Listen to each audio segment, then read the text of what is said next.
शायद आप एक मौका मिले तो आप देखना, प्राजक्त देशमुख का देव बाभड़ी म्यूजिकल प्ले है। कहानी क्या है, दो औरत है।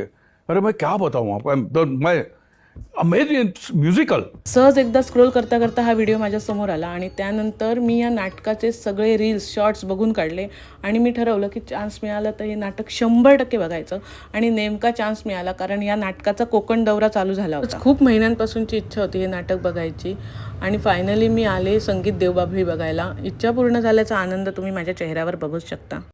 आणि तुम्हाला माहिती आहे का, हे नाटक फक्त 2 पात्रांचं नाटक आहे, तरी पण खूप एंगेजिंग आहे। एकही सेकंद कंटाळा येत नाही। आणि मेन म्हणजे या नाटकातले डायलॉग, अभिनेत्रींचा अभिनय पाहून अक्षरशः अंगावर काटा येतो बघा।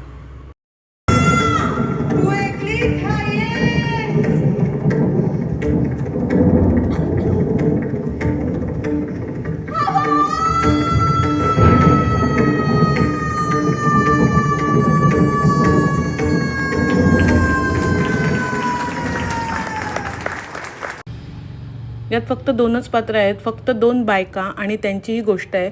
पहिली आपल्या लाडक्या विठ्ठलाची बायको रखुमाई आणि दुसरी संत तुकारामांची बायको। या दोघींचं बोलणं, त्यांचे विठुरायांचे राग रुसवे आणि एकमेकांना समजून घेणं, यातच हे सगळं नाटक फिरतं। या 2 महापुरुषांच्या बायका असूनही त्यांचे प्रश्न किती सामान्य आहेत हे बघून एकदम आपण रिलेट करतो। आणि नावातच संगीत आहे, त्यामुळे गाणी तर खूप गोड असणारच। गाणी ऐकून अक्षरशः अंगावर काटा येतो। ही गाणी कथेला पुढे घेऊन जातात आणि गाणी अजिबात रेकॉर्डेड नाही आहेत आणि त्याचं प्रूफ त्यांनी लास्टला दिलं आहे।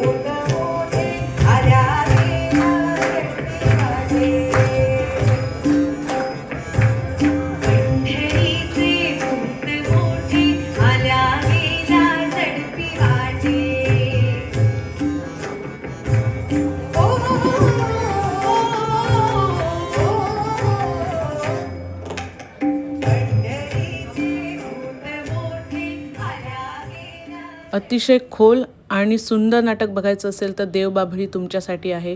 बघायचा चान्स मिळाला तर सोडू नका।